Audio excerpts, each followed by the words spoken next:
My wife, Erika Cutler, has performed with Columbia Baroque since we moved here about 8 years ago. But for the first time, she asked if I'd be interested in performing with her a piece by Dario Castello called Seconda Sonata. Well, I was honored. I was excited. But there were problems. No harpsichord. In Baroque music, you would typically pair one or more solo instruments with a chordal partner, like lute or theorbo or harpsichord, which would be perfect for this piece. But we don't have a harpsichord. And it turns out you cannot just walk into a Home Depot or Bed Bath & Beyond and go to the harpsichord aisle.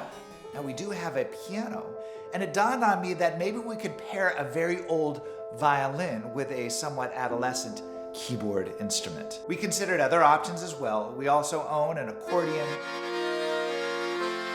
a ukulele, and a cowbell, but ultimately decided against incorporating any of those. You're welcome.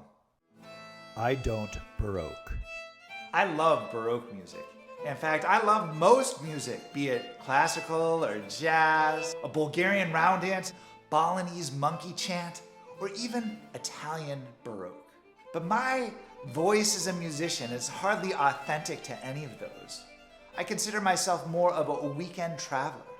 I love to explore and experience new cultures and hear different kinds of music.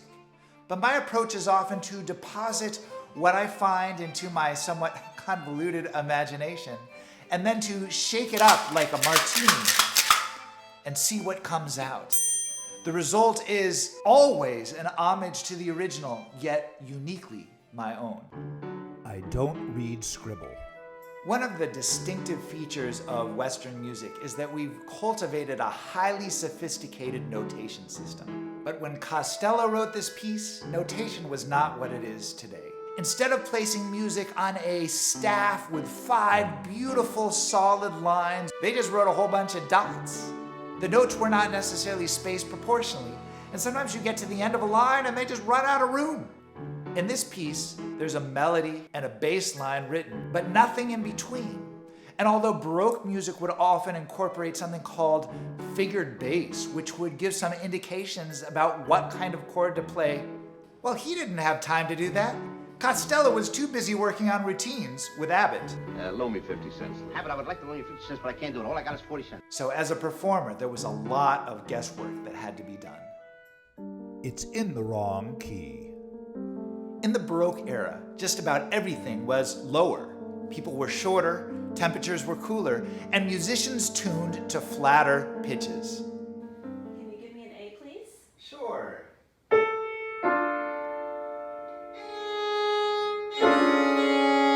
Baroque violin tunes a half step lower than piano, which meant that one of us would have to transpose this music.